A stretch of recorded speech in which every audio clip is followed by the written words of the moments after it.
Welcome. In front of me I have the Motorola Moto G15 Power, and I will go over unboxing along with a quick look at the device and also its specifications.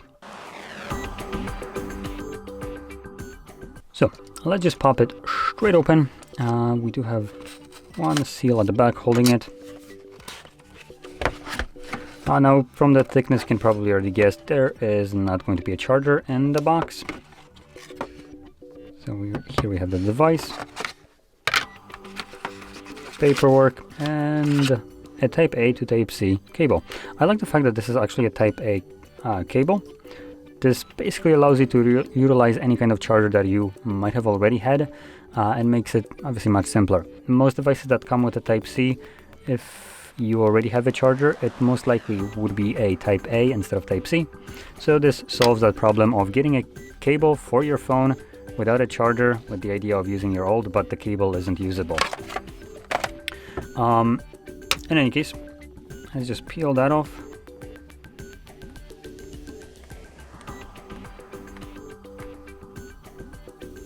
There we go. That took a bit of trying. So I'm gonna take off the case right off the bat, just because I think it's much more fair to look at the device without the case and see the obviously shape and feel. I'm one of those people that rocks their phone without a case almost exclusively, so you know, if it drops, it only drops once. In any case, let's start off with the display, which you can see right now. So that is a 6.7 inch display with a 1080 by 2400 resolution, and it is Corner Gorilla Glass 3. It also is just a LCD IPS display, unfortunately with no high refresh rate, which is also disappointing. And sorry for the white balance, that just kind of changed into piss yellow, so bear with me. The display wise, it has a 86.6% screen to body ratio and just below 400 pixels per inch. So in terms of the display kind of tech, spoken in less technical sense, it's just kind of bare bones. The only good thing here is the fact that it's a 1080p display, so everything on it should look relatively sharp. But other than that, there's nothing defining this display. No high refresh rate, no inky blacks, no great screen to body ratio, though this is arguably still pretty decent. In any case, moving on into the cameras at the back, we have what looks to be a triple camera setup, but I can already see one of those is a dud. This one is a fake piece of trash that is there just to trick you, and I don't even need to look at the spec sheet to know that. I genuinely just do not see any kind of lens under that fake trash. With this kind of market practices, I straight up don't recommend buying this phone. Any company that basically does this crap just to trick their users into thinking that the phone actually might be providing better features than it actually is, just because they added something that imitates a camera for no reason than just to F with you, I solely believe that you should not support such a thing. So if you have a choice, don't go for this. Don't support this crap, because then you also gonna get things like 12 gigabytes of RAM, while you have 4 RAM and rest is just storage. And furthermore, like, nothing is stopping companies from pushing this trash more and more the more they can get away with. So don't let them get away with it. Anyway, moving on into the internals, or actually, no, I only talked about the fake camera. Let's actually go back to the cameras itself. So the actual camera right here is a 50 megapixel f1.8 aperture wide sensor, and then we get a 5 megapixel ultra wide. Now with those cameras you can record videos up to 1080p at 30 frames, and then at the front we have a selfie in that hole punch right there, which houses an 8 megapixel wide sensor that also does 1080p at 30 frames. So camera wise, again, nothing substantial here.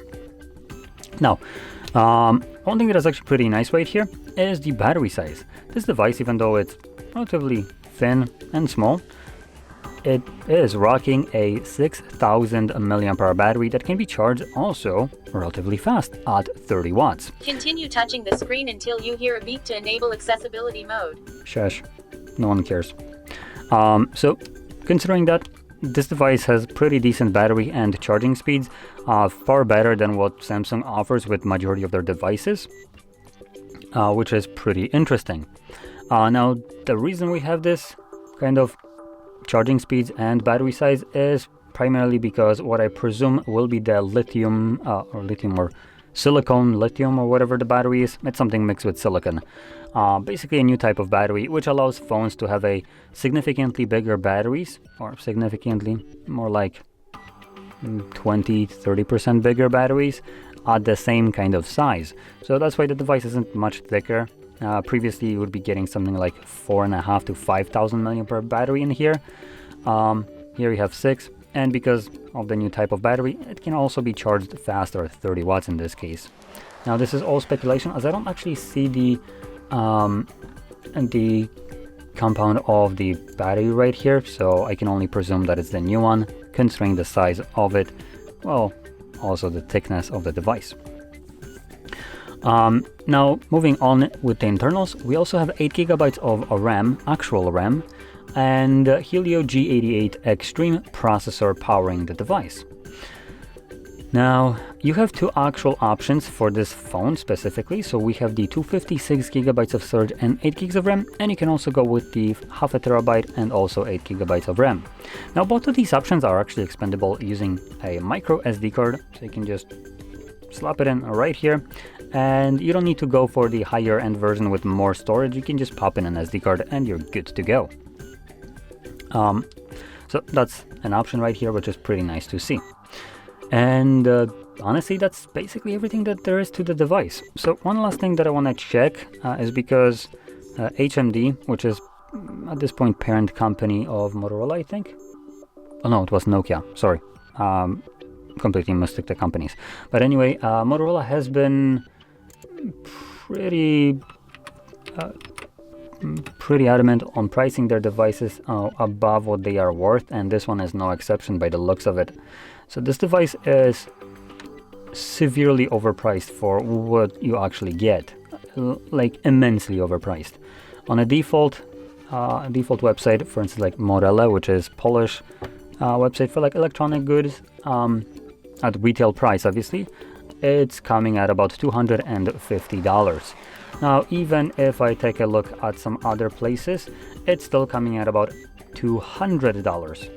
Now, the reason I'm pointing that out is because there is a better option on the market, and that option has been on the market already nearly for a year, and that is from a brand called Nothing, and the phone model would be CMF Phone 1.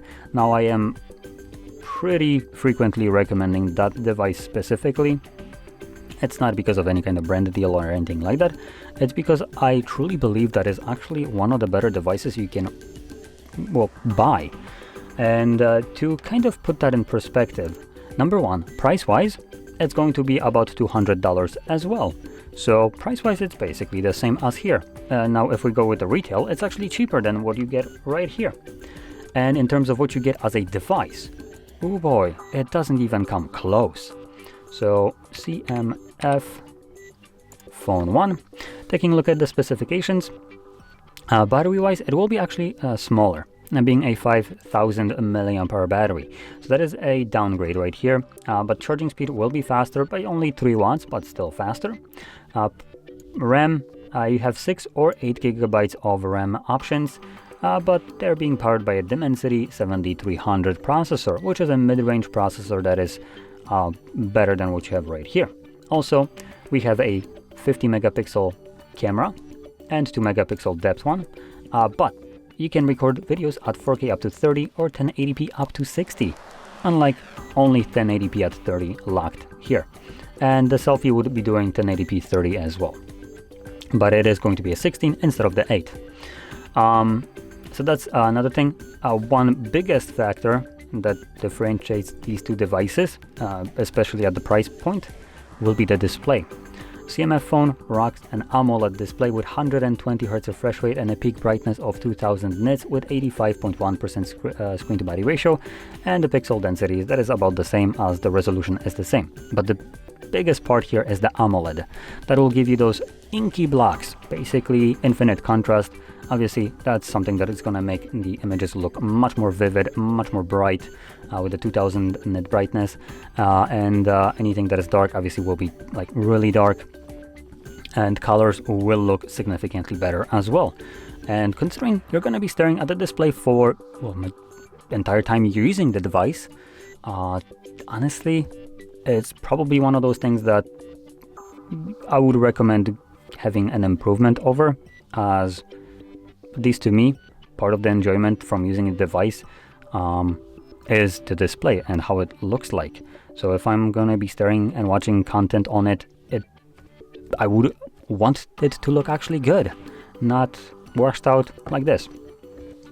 And now I want to point out washed out, maybe not the best kind of description of this display. It is a decent display, but when it comes down to comparing things like AMOLED display to an LCD, it is a stark difference. So that's kind of what I wanted to recommend as an alternative if you have the option, and considering it is going to be cheaper and better, it's obviously a no-brainer if you have that option.